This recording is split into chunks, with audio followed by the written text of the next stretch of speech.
안녕하세요. 오늘은 PCR 실험 기법에 대해서 알아보겠습니다. 폴리머리이즈 체인 리액션은 1983년 미국의 생화학자 캐리 멀리스가 개발한 DNA 복제 방식이며 줄여서 PCR이라고 합니다. 이 실험 방식을 이용하면 원하는 유전 정보 물질의 양을 기하급수적으로 증폭시킬 수 있어서 유전공학과 분자생물학이 혁명적으로 발전하는 계기가 되었지요. 현재 거의 모든 생명과학 분야에서 필수적으로 이용되는 최고 중에 최고의 기법입니다.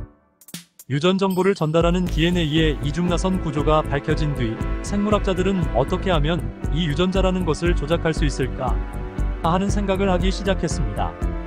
즉, 특정한 유전자를 없애거나 외부에서 유전자를 주입하는 방법을 통해서 생물학의 문제들을 접근하려 했었지요.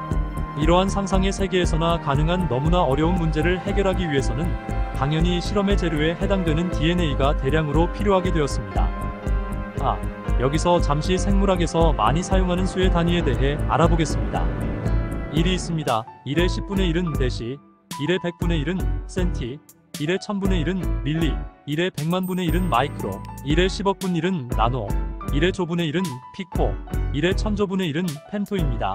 얼마나 작은지 상상조차 되지 않지요.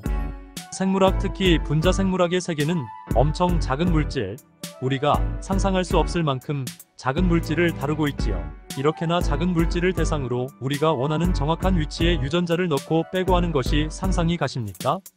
재미난 것은 지금 말하고 있는 PCR 방법이 이렇게나 작은 그리고 적은 DNA를 똑같이 엄청나게 만들어낼 수 있다는 것입니다. 그것도 엄청난 양을 만들 수 있지요. 상상 그 이상으로 만듭니다. 만약 두 가닥의 DNA로 PCR을 돌리면 한 번에 2의 35승 이상의 새로운 DNA 가닥을 만들 수 있습니다. 엄청납니다. 너무 엄청납니다. 다시 PCR 얘기로 돌아가겠습니다. 많은 DNA가 필요하다면 가장 분자적인 접근은 DNA 서열을 통째로 유기 합성하는 방법이 있겠지만 이건 짧은 서열이라도 시간과 돈이 많이 들고 길이가 길어질수록 불안정해져서 합성 기술이 좋아진 현재 21세기에나 가능해진 일이었지요.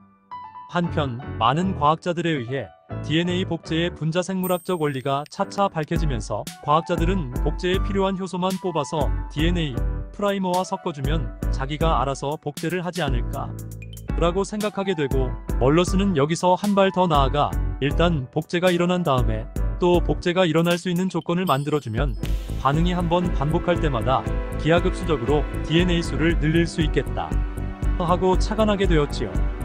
기발합니다. PCR은 3단계를 거쳐 반응이 일어나는데 변성, 결합, 신장 단계를 반복합니다. 변성 단계에서는 두 가닥의 DNA를 분리하고 결합 단계에서 프라이머가 DNA에 결합합니다.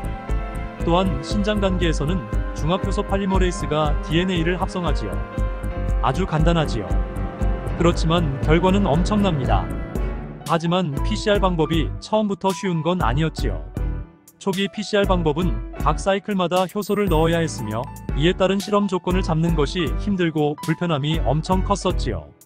PCR은 서로 온도가 다른 물통 3개의 반응조를 번갈아 넣는 방식으로 실험을 진행하였습니다. 지금과 비교하면 엄청 원시적이었지요. 현재는 뛰어난 성능의 PCR 장비들이 그 역할을 다 해주는데, 다시 초창기 실험 방법에 대해 얘기하자면 90도, 50에서 70도 사이 72도로 온도를 유지시킨 물통 3개를 준비하고 손으로 혹은 타이머에 따라 움직이는 기계가 반응조를 해당 단계의 물통에 담갔다가 일정 시간이 지나면 빼서 다음 물통에 담그는 식이었지요. 현대에는 이런 방식은 사용하지 않고 자동으로 온도를 조절하는 기계 안에 반응조를 넣고 시간을 세팅해두면 끝입니다. 너무 편해졌지요. 이와 같은 힘든 실험 진행 시기를 지나 연구자들은 온도에 아주 강력한 내열성 중합효소를 발견하였습니다. 이때부터 PCR 방법은 날개를 달고 엄청나게 발전하였지요. 비용이 싸지고 효율성이 크게 좋아졌습니다. 내열성 중합효소로 가장 처음 사용된 효소는 서머스 아쿠아티쿠스에서 발견된 중합효소입니다.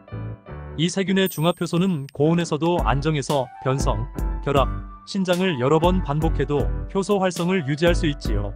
팔팔 끓는 물에서도 효소 활성을 가집니다. 과학자들은 대단합니다. 그냥 넘어가는 일이 없지요. 물론 과정을 반복할수록 효소도 어느 정도의 활성 감소는 불가피하지만 초창기의 번거로움과 비효율을 한 번에 해결할 수 있는 신의 한 수이지요. 이러한 이유로 PCR 방법은 노벨상까지 받은 엄청난 기술입니다. 요즘은 이 PCR 실험을 할 줄 모르면 실험실 생활하기 힘들지요. 유유. 현재 DNA로 연구하는 곳에서는 PCR 장비를 다 구비하고 있다고 해도 과언이 아닙니다. 이와 같은 PCR 실험법은 그 활용도 측면에서 엄청나고 무궁무진합니다. 대중에게 가장 잘 알려진 예로는 과학수사나 친자 확인 등에서 자주 이용하는 DNA 지문 분석이지요. 이것은 마이크로 새틀라이트라고 불리는 개인차가 큰 유전 정보를 분석해서 부모의 유전자나 알려진 데이터베이스와 일치하는지를 보는 방식입니다. 영화에서 자주 볼 수 있습니다. PCR 방법은 DNA를 검출하여 진행하는 여러 의학적 검사에도 매우 중요하게 사용됩니다. 그 중요성을 평가하자면 20세기 후반에 일어났던 CT, MRI 촬영 기술이 공헌한 정도에 못지않게 진단의학 발전에 큰 공헌을 하였습니다. 특히 2000년대 접어들어 시간을 대폭 단축시킨 실시간 PCR은 21세기 의료 현장에서 신속하고 정확한 진단으로 의학 발전에 크게 기여하고 있습니다. 예컨대 성병 복균 여부를 판별하는 STD 검사도 기존의 배양 방법 외에 PCR 방식을 도입했고, 헬리코박터 검사에서도 위내시경을 통한 검체 채취 후 PCR을 통해 양성 유무를 판단할 수 있습니다. 이때 유전자 변이를 분석하면 항생제 내성 여부까지도 판단 가능하며 적절한 항생제 종류와 양을 정하는 데에 이용되기도 합니다. 최근에는 코로나19의 검사까지 PCR 검사를 통해 양성 유무를 판정하는 경험을 우리는 하였습니다. 특히 2020년의 코로나 바이러스 대유행은 PCR이 대중적으로 유명해진 계기가 되었습니다. PCR이 보편화되기 전 이런 전염병의 진단은 항체 검사, 현미경 검사, 세포 배양 방법 등을 사용하여 진단을 하였습니다. 이를 계기로 앞으로 PCR은 특별한 경우에만 쓰이는 최종 확진 진단법에서부터 의심 환자를 대상으로 보편적으로 쓰이는 진단법으로까지 확산될 것으로 보입니다. 마지막으로 재미난 일화를 소개합니다. PCR 발명으로 1993년 노벨 화학상을 받은 캐리 멀리스는 사실 꾸준한 학문적 노력을 했다고 보기는 힘든 케이스입니다. 이분의 이력이 재미있습니다. 버클리에서 박사를 받고는 학계를 떠나 작가가 되었다가 그것도 때려치우고 캔자스 시티 의대에서 잠깐 일을 했지요. 그 후 빵집을 운영하다가 친구의 추천으로 들어간 시터스라는 바이오텍에서 DNA 관련 일을 하게 되었습니다. 캐리 멀리스는 이 회사에서 일하다가 떠오른 아이디어로 PCR을 발명했습니다. 이 회사를 관둔 다음에는 유명인들의 DNA로 장신구를 만들어 파는 사업을 하기도 했습니다.